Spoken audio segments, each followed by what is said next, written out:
son's unforgivable fraud just ignited an explosive war in the Richardson-Smith household, and nothing will ever be the same. Are you kidding me right now? I am absolutely reeling from the sheer audacity, the brutal betrayal, and the catastrophic fallout that just detonated in the middle of Martin Richardson and Bradley Smitty Smith's living room. We all knew that Tyrell Richardson Smith was spiraling. We all watched him crash and burn when Jessica Harris dumped him. We watched him get that ridiculous J tattoo, desperately lying to his fathers that it stood for his biological mother, June, when we all knew it was a pathetic, permanent monument to a girl who was already packing her bags for California. But nothing, and I mean absolutely nothing, could have prepared us for the savage, criminal lengths this boy would go to in order to chase a delusion. Let me set the stage for this absolute disaster. Tyrell, completely blinded by his toxic obsession with Jessica, decided that Banneker University, the prestigious, incredible opportunity sitting right in front of him, was suddenly garbage. Why? Because Jessica is heading to UCLA, and Tyrell has convinced himself that if he just follows her across the country, she will magically fall back into his arms. This is not just teenage heartbreak, people. This is a full-blown, dangerous obsession. But how does a high school graduate get out of a committed university enrollment and secretly transfer to UCLA without his highly involved, highly intelligent parents knowing? He crosses a line that can never, ever be uncrossed. He commits fraud. In a moment of sheer, unadulterated madness, Tyrell secretly obtained the official withdrawal forms for Banneker University. He sat at a desk in the very home that provided him with love, shelter, and a future, and he coldly, calculatingly forged Martin Richardson's signature. Let that sink in. He forged the signature of a man who just won a grueling congressional primary election. He forged the signature of a man whose entire public and private brand is built on uncompromising integrity, honesty, and moral fortitude. Tyrell actually believed he could quietly process this massive academic withdrawal, secretly apply to UCLA, and finalize the entire cross-country transfer before his two fathers ever found out. The delusion is staggering. He thought he could outsmart a politician and an award-winning investigative journalist. But here is where the universe delivers its brutal reality. You do not play games with Bradley Smitty Smith. This is a man who makes his living exposing international crime syndicates, unmasking the plasma ring, and hunting down the elusive impaler. Did Tyrell honestly believe that a man who tracks down black market organ traffickers wouldn't notice a forged document sitting right on his own desk? This brings us to the first major clash of the episode. It is Tyrell versus Smitty's instincts. Smitty is casually walking through his home, his mind likely racing with his latest explosive article, when his eagle eyes catch a glimpse of the paperwork carelessly left out. It was just a copy, a seemingly innocent piece of paper, but Smitty's journalistic instincts immediately started screaming. He leaned in, and he saw it. The slight, almost imperceptible difference in the pen stroke. The way the ink curved just a fraction of a millimeter off from Martin's usual confident signature. The hesitation in the loop of the letter. Smitty didn't just see a signature. He saw a lie. I can only imagine the sickening, gut-wrenching drop in Smitty's stomach when he realized that the fraud he was investigating wasn't a corrupt doctor or a mob boss, it was his own son. The tension was suffocating. Smitty didn't immediately scream. He didn't immediately throw things. He waited. He waited for the perfect, most devastating moment to drop this nuclear bomb. And that moment happened right in the Richardson-Smith living room on the absolute eve of the election. This is war. Martin walks into his home, exhausted from the campaign trail, riding the high of his primary victory, carrying the weight of his community on his shoulders. He expects a quiet evening with his husband and his son.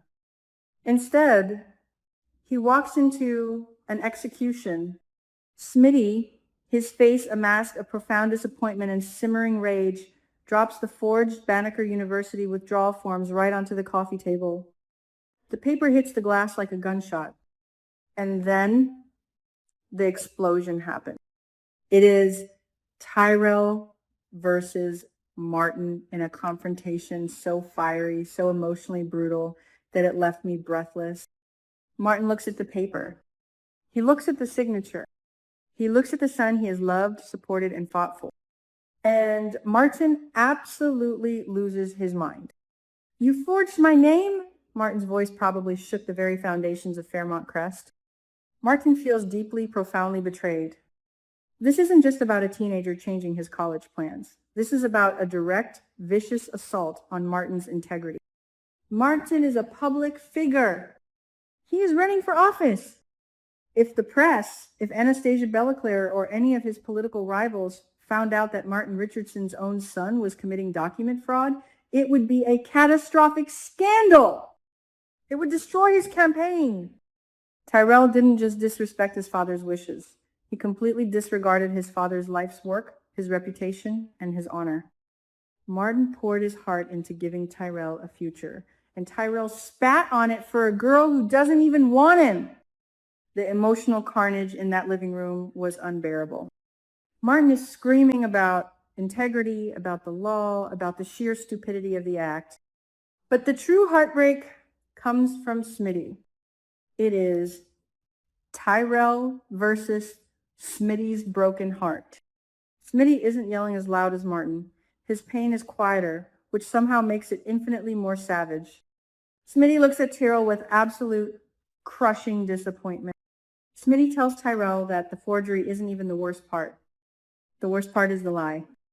The worst part is that Tyrell chose the path of deception, secrecy, and fraud instead of simply coming to his parents and having a dialogue. Smitty has always championed the truth. He risks his life for the truth.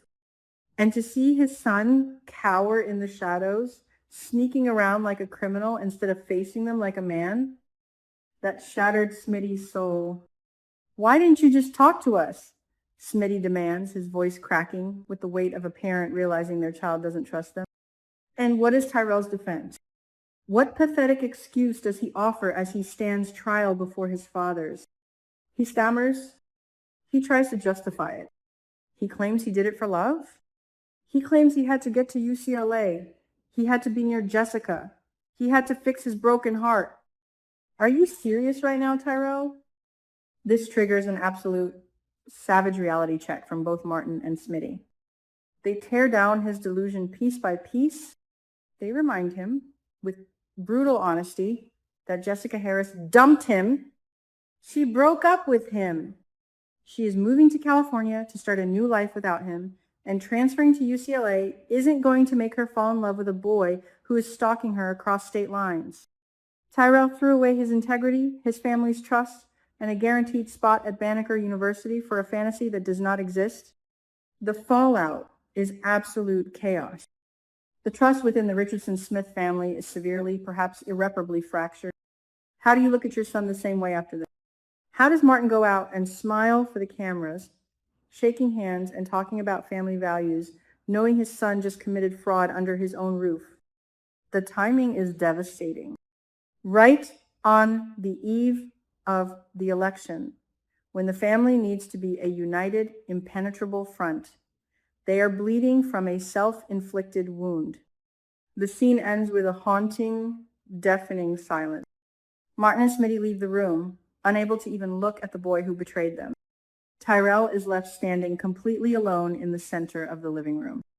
The adrenaline fades, the defensive anger evaporates, and all that is left is a crushing, suffocating wave of belated regret. Tyrell looks at the forged paper on the table. He realizes far too late what he has done. He didn't win Jessica back.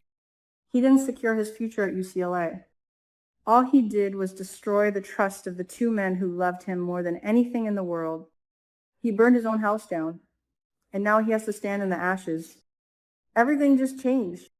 The Richardson-Smith family is in ruins, and the political stakes have never been higher. Will Martin be able to forgive this? Will Smitty ever look at his son without seeing a liar? And what happens if this explosive secret leaks to the public? Don't miss what happens next, because this war is just getting started.